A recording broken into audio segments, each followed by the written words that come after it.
All right.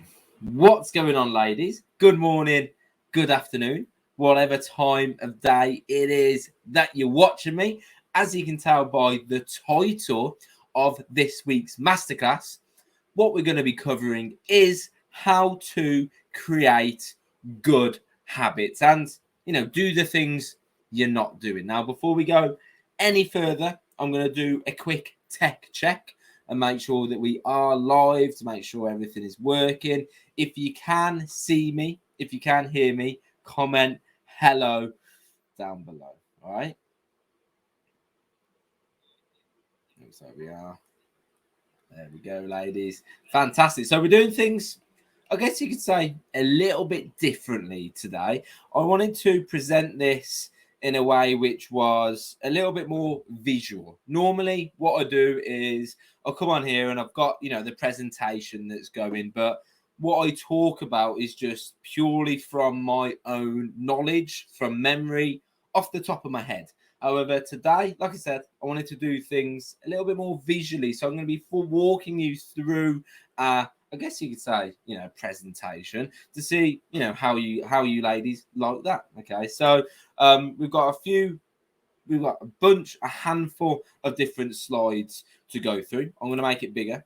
There we go.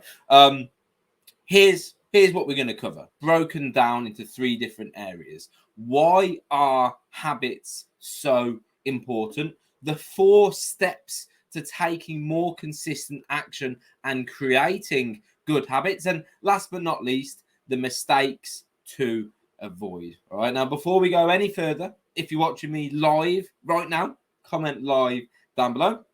If you're watching me on the replay, like 99% of you will be, comment replay down below. Quick sip of water and let's get started. So, this is one of my favorite quotes of all time. Every action you take is a vote for the type of person you wish to become.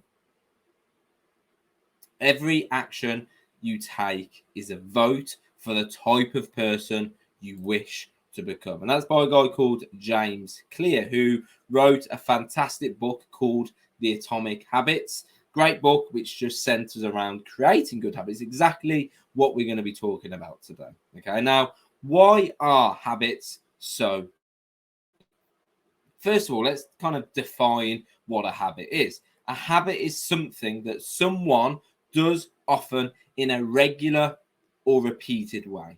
Anything which is long lasting or repeated is by definition habitual. Not all habits happen, automatically or subconsciously, though. Okay, like biting your nails, for instance. Okay, a habit is just something which is recurring. Okay, now habits are the foundation of your success. And over time, each 1% improvement compounds to have a life-changing impact. Habits are also important because they build the belief and sculpt your identity into becoming the person that you need to become in order to lose 20 to 100 pounds plus, lower your A1C, and of course, achieve remission, get an A1C below 5.6, get off meds, and remove type 2 diabetes as an active diagnosis. Okay, they sculpt our identity for us to be able to become the type of person that we need to become in order for us to achieve our goals. Okay, now the 4 steps to taking more consistent action and creating good habits. Before we get into this, if you ladies have got any questions, if you've got any concerns in regards to any of the things that we're just about to cover, any of this topic, please do comment those down below. I don't want you to leave more confused than when you came. Okay, so if you've got any questions whatsoever, please do just comment those down below. Okay, see, we've got a bunch of you live right now. Angela, good morning. Monica, Wanda, Kathleen, good morning, ladies. Good morning. For some reason, I can only see your comments on my phone. So I will be referring to that over the course of this masterclass. All right. So, number 1, The one out of the four, the first out of the 4 steps is plan it and make it obvious. Whenever I speak to ladies who are trying to create a new habit, or perhaps they're simply trying to be more consistent and do something they've not just been doing, one of the biggest problems that presents itself is this. They're not planning it and not making it obvious. It's not specific. There's no clarity within their intentions or goals. A few examples. I want to walk more. I want to sleep more. I want to be more active. I want to drink more water. I want to eat healthier. Are any of these goals really actionable? Of course not. There's no steps within that. How are you going to achieve these goals? What are you going to do? How are you going to achieve these goals? Because they're far too surface level. Far too surface level. So, what do you need to do in order to be more consistent and do that one thing? Because without planning and making it obvious, you lack the clarity on exactly what you're meant to be doing and when. But also, you're relying on either remembering to do it or finding the right time to do it. Neither of which leads to any kind of consistency. The reality is, what isn't planned doesn't happen. Not consistently, anyway. Instead, life happens. It gets pushed aside. So let's start by, with this goal or intention of, I want to walk more. We want to be specific. We want to plan it. We want to make it obvious. Let's say you're currently getting 4,000 steps. Let's set an easy goal of reaching 5,000 steps. This is if you're tracking your steps. If you're not, and you just, don't track your steps in any capacity, then fine. Right now, the goal is to walk more. Okay. This means that you obviously need to get in an additional 1,000 steps or a 10-minute walk, because 1,000 steps is roughly half a mile. Half a mile typically takes, on average, 10 minutes. Regardless of whether you're tracking your steps, we can still set a goal of walking 10 minutes. Specific. Okay, we're being specific. Now let's make it obvious and let's plan it. Now, when is the best time of day for you to get in that 10-minute walk? When's the best time of day for you to get in that 10-minute walk? There isn't any such thing as the best time of day to exercise. The best time of day to exercise is the time that you are most likely to get it done. So, when's the best time? Is it before work? On your lunch break? Immediately after work? After dinner?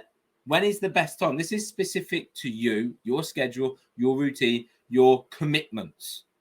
Plan it and make it obvious so that you are not relying on finding the right time or remembering, because again, none of those things lead to any kind of consistency. We want to reverse engineer our goals so we know exactly what we need to do in order to achieve that goal. We need to be specific, we need to plan it, we need to make it obvious. Does that make sense? If it does, if that makes complete sense, comment a 1 down below. Okay, we won't move on till we've got a bunch of ones, whether you're watching me live right now or whether you're watching me, in the future on the replay. Comment a 1 if that makes complete and utter sense. I'll have a sip of water whilst we wait.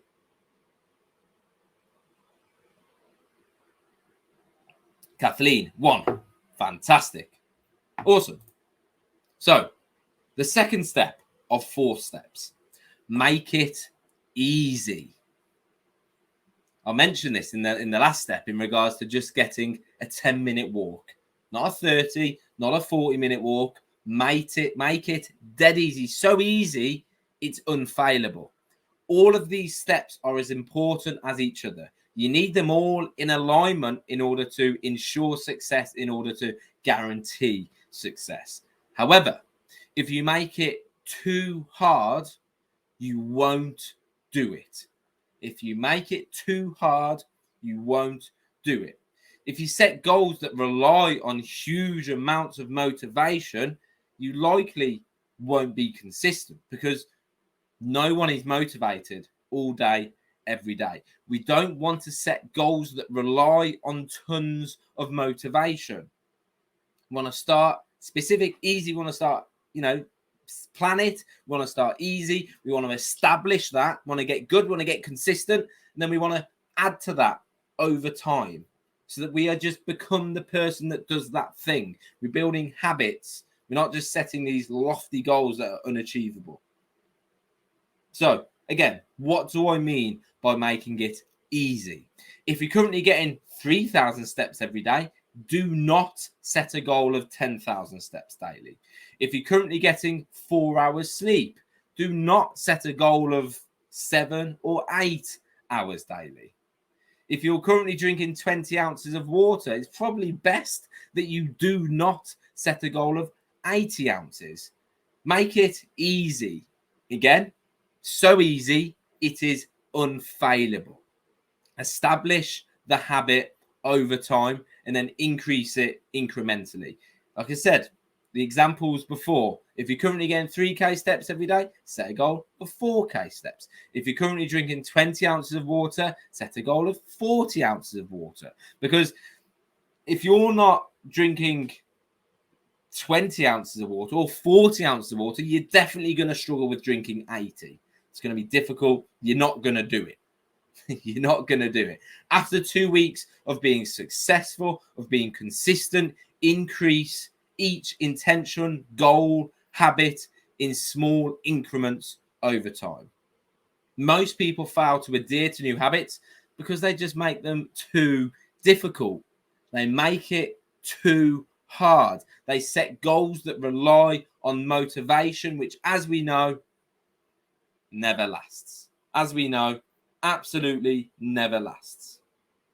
If you was to ask an Olympic athlete, are you motivated all day, every day? They would say absolutely not. So how are they so consistent with training every day? It's because it's just something that they have already done, always done rather. It's something which is a deeply ingrained part of their identity. They do not rely on motivation to train. It's just something that they do because it's who they are. Remember, every action you take is a vote for the type of person you wish to become. All right, that's what we're doing here. Does that make sense? If it does, comment a 2 down below. Comment a 2 if that makes complete sense. Again, we won't move on until we got a bunch of 2s. Doesn't matter whether you're watching me live on the replay. If it makes sense, comment a 2. If you're confused, if you've got any questions, comment those down below too. And I'll just refer to my phone quickly. Monica, Wanda, Kathleen, great. Okie doke. So the third step of 4 is considering habit stacking. Okay, consider habit stacking. Now, this is a really simple concept. It involves stacking a new habit with a pre-existing habit, something you already do, and attaching them both together. It makes it far easier to adhere to a new habit if you place the trigger to perform said action with something you already do. For example, tracking your food, new habit, before you eat lunch, existing habit. Now, this has 2 benefits. Not only do you get your tracking done, but you also create more awareness around what you're about to eat. You might track it before you eat it and actually decide that I didn't realize how many carbs are in this. I'm not having, that part of the meal, or I'm going to eat half of this. Okay, now that's just one example of many. Okay, just one example of many. You could have a new habit of drinking more water. I'm going to drink a 16-ounce bottle of water, new habit with every meal, existing habit. Okay, stack a new habit with something that you already do. Okay, how that's called habit stacking. You can't do this with absolutely everything, of course, but you can do it with a lot of things, and it really does help with getting more consistent in doing the things that you've not been doing. Okay, that's number 3, habit stacking. Does that make sense, ladies? If it does, Comment a 3 down below if it makes complete and utter sense. If it's clear, any questions, you know what to do. All right. I'll have a sip of water whilst we wait for a few of those 3s to roll in. And then we'll move on to the 4th and final step. 4th and final step. Kathleen, 3. Awesome. Fantastic. All right. So, number 4, design your environment. Design your environment to support these new habits and actions. For example, put an alarm on your phone to remind yourself to track your blood sugars. Put an alarm on your phone to remind you to drink some water. Maybe put a post-it note as a reminder for you to grab your lunch, your work lunch. Let me say all of that again. Get a post-it note as a reminder for you to grab your work lunch. Okay. Put your medications on your bedside table.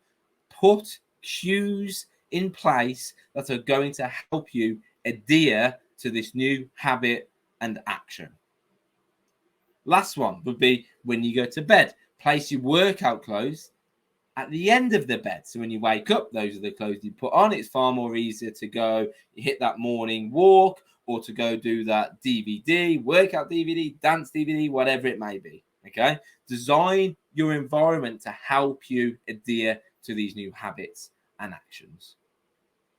All right. Now, does that make sense? Designing your environment to support these habits, putting cues in place that support what you're wanting to be doing. If it does, that makes complete sense. Comment a 4, and then we're going to move on to mistakes to avoid. Okay, comment a 4 down below if that makes complete sense. If it's clear, it's understood. Nice, lots of 4s coming in. All right, Monica, Kathleen, 4. Nice. Okay, so mistakes to avoid. Setting goals that are vague, lack clarity and specific planning. Too surface level. Not actionable. Second mistake, not being as specific as possible with your habits, goals, and intentions. And number 3, thinking you can disregard making it easy in order to reach your goal quicker. For example, reaching 10,000 steps. Long-term sustainability is key. We want to establish habits, not just set goals. We want to establish long-term, long-lasting habits which are going to help you achieve your goal of losing 20 to 100 pounds plus, lower your A1C, and of course, achieve remission. So you can have the energy to keep up with your kids and grandkids. So you can get off the sidelines of life. So you can wear the clothes that you love. So you can get rid of the meds that are stacking up. So you can avoid the health complications related to type 2 diabetes. Plus, of course, so much more, right? Awesome. Found this helpful. Hope you found this helpful. If you have found it helpful, comment helpful down below. Okay, if you have found this helpful, comment helpful down below. I hope you enjoyed again the slight difference in style of this week's masterclass. Again, wanted to make it a little bit more visual, a little bit less of me just here like now just talking at you guys. If you got a few ladies that do find visual learning your preference, I know some people do. So yeah, if you found the topic of today, these 4 steps and everything else that we've spoken about, if you found it helpful, comment helpful down below. I'd encourage you to maybe watch this again. Yeah, maybe watch it again. Make notes if you didn't make notes this time, and pause it as you go, and think about the things that you want to set, the goals, the habits, the intentions. I would encourage you not to change too much at once. Don't go and set 4, 5, 6 daily goals, because that's just going to be far too overwhelming. The more that you try to change, the less that you change. Okay, throughout this process of creating these habits, there's not going to be perfection. Perfection isn't the goal. We're not trying to be perfect. We're just trying to be better. That is all. Okay, now If any of you ladies would like, any extra support, in regards to your goals of losing weight and lower your A1C, comment coaching down below, and we can find a time. We can sit down, grab a glass of water, a cup of coffee, and just have a 5 to 10 minute chat one day on Zoom. So I can give you some, personalized guidance around some of these things that you're experiencing.